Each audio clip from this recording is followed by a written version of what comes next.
Hey guys, and welcome to another Raid Shadow Legends video. As I told you last week, I won't compete for Platinum Reset because I'm on a holiday in the Dominican Republic. And as I told you last week, I would like to show you some of my defense champs which I use during Platinum Resets, and want to show you the gear, the build, the mastery, and tell you a bit about what they are in the teams for. Yes, before we start, I will be very happy if you would like and subscribe. It would help the channel very much, and I'll be very happy for some subscriptions and some likes. Yes, let's start. I will start to show you my Stone Skin Duchess. As you can see, she's built in 6 pieces of stone skin. I built her very slow, as slow as possible for not losing her stone skin buff too fast. You can see a lot of survivability, 120k HP and nearly 5000 defense. She has a 4-star polymorph on as a blessing, so that's annoying for people, and I just put some resistance on her to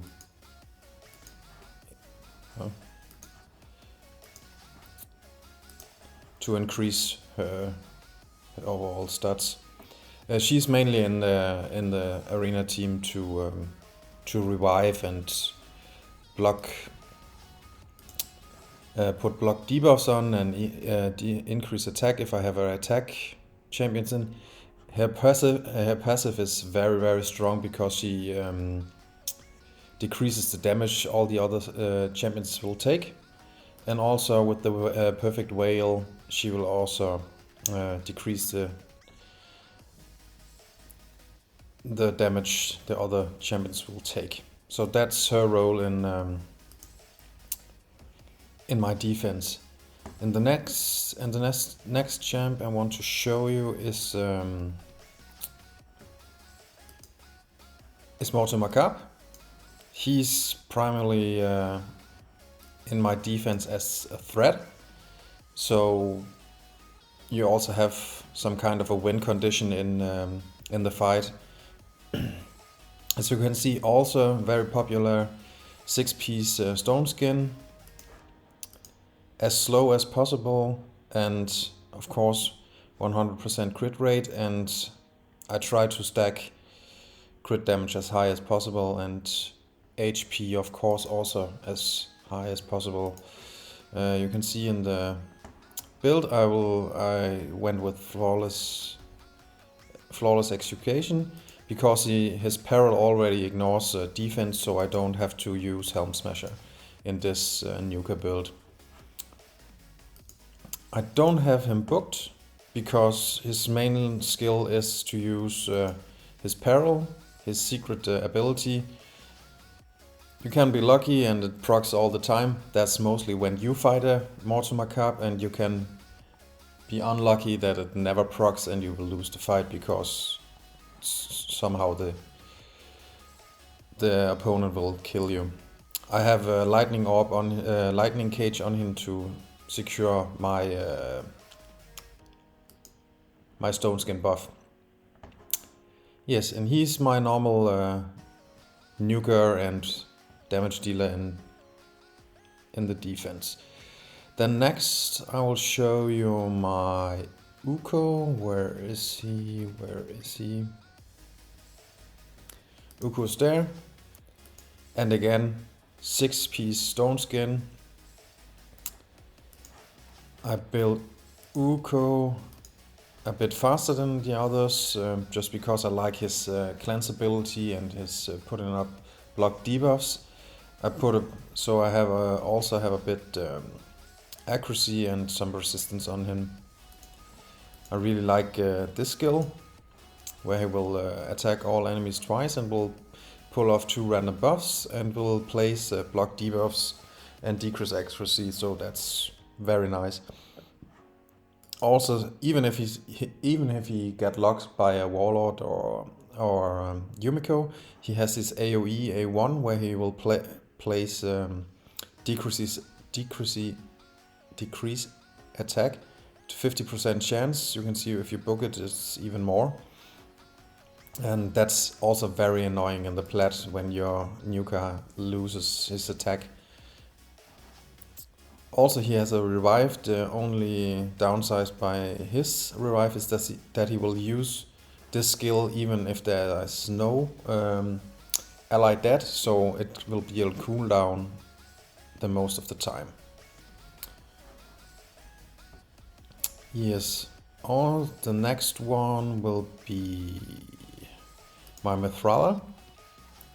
She's of course fully booked, and here we are stacking accuracy and resistance what we can to give her as much resistance as possible. I gave her some survivability with as high as possible HP and defense. Not that fast, that's not necessary in the current meta. You can see the nice thing about Mythrala is her passive down here, where you can see her resistance is increased by the amount of the accuracy the champ has. So all this goes up to all my accuracy goes up to the resistance, so we have nearly 1,000 resistance, so that's very nice. So she can use her remove all buffs and then put some survivability on the rest of the team and take some debuffs away. And also we have we can play some buffs on our team and play some hacks, which can be very annoying in arena when you get hacks on you and her passive procs and petrification is on your champion. You lose all your buffs and you lose a turn, so that's not nice. You can see also here I go full on accuracy to even get more resistance in her build. And as for the most defense champions, I put polymorph because it's simply so annoying to get cheaped. The next one is a new one. I haven't tested him yet, but I just got him on the CBC. Also here again, 6 pieces stone skin, built for survivability. He's a bit faster because I also use him for PvE, and I try to stack a bit of resistance here on him. So you can see fully booked. His passive is very nice with the allies receiving lesser damage when they have buffs on them, 5% for each buff. So that's a very nice one. And also again the sheep blessing. For masteries I went for resistance and yes, more heal and some more stats and a bit more speed and lasting gift. But I haven't tried him yet, so I'm very curious to see what he will bring me in the next reset I play. Then we have a little specialist and a free champion, that's Ultimate Death Knight. You can see he's also on 6-piece stone skin. He can be very annoying for single target hitter as Rotos, and Rotos is always have a place in the meta, so he can be very annoying also in stone skin. And as all stone skin builds, he's built very slow, much survivability, and yes, I had a bit of resistance on him, but for no reason. He's not booked, and he has no masteries because I don't think he must have them to work. The most important thing is his passive, where he will take all the damage by single target hitters. So his role is to annoy people with Rotos. Then I have my resistance Kymar. He is built in 4-piece stone skin, so he have a little bit protection in the start of the round. And as you can see, he is built with a lot of resistance and some survivability, and speed is not that important. He only has to be the champ who went first in the fight, so he can reset all the champions which were locked out.